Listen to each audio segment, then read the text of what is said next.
making what I call an NVT, which is a vintage Tele Alnico 5 pickup. I've been making those for 10 years.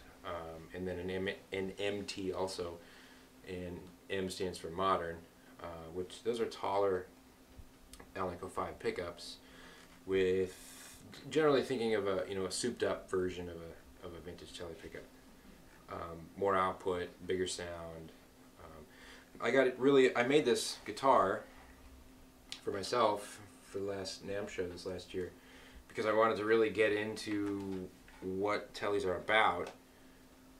And so I kind of decided, oh, I want a double binding and a burst, and I want a meaty neck and rosewood board.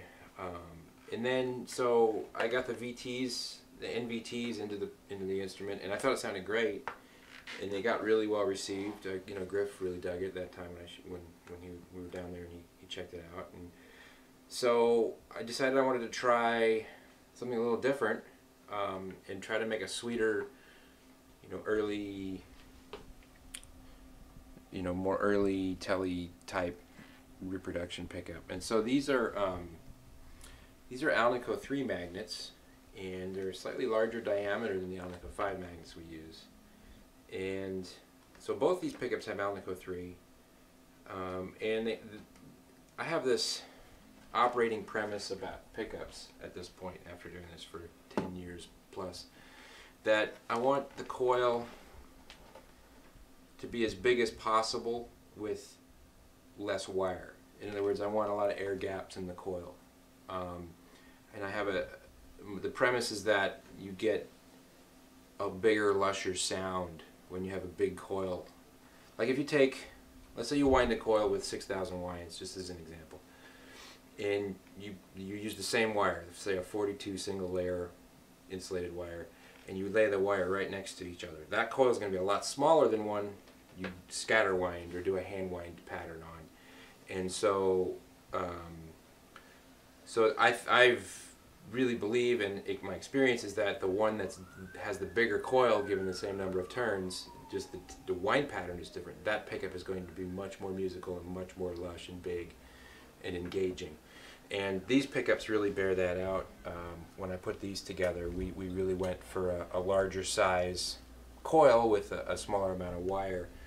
This premise also helped me develop the Shush Puppies when I was working on those, which was really tough because there's not much room.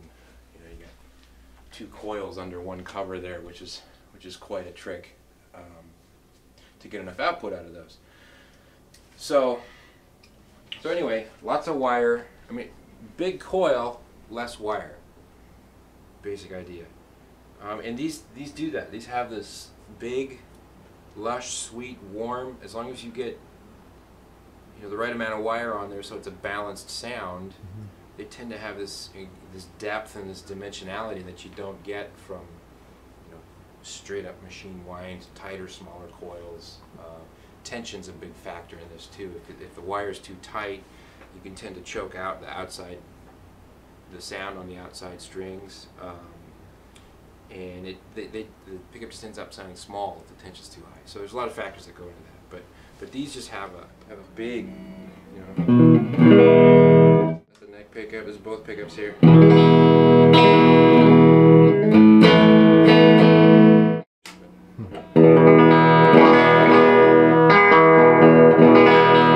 The neck cover, the material. Oh yeah, that's a factor too. When I started doing research and learned what I know about Alnico III Tele pickups,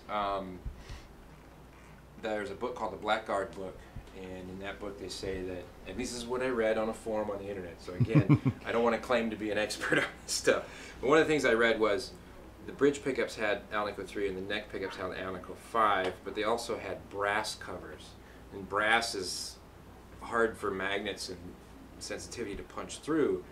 Most guys these days make pickups with nickel silver covers, which is a much more sonically transparent material.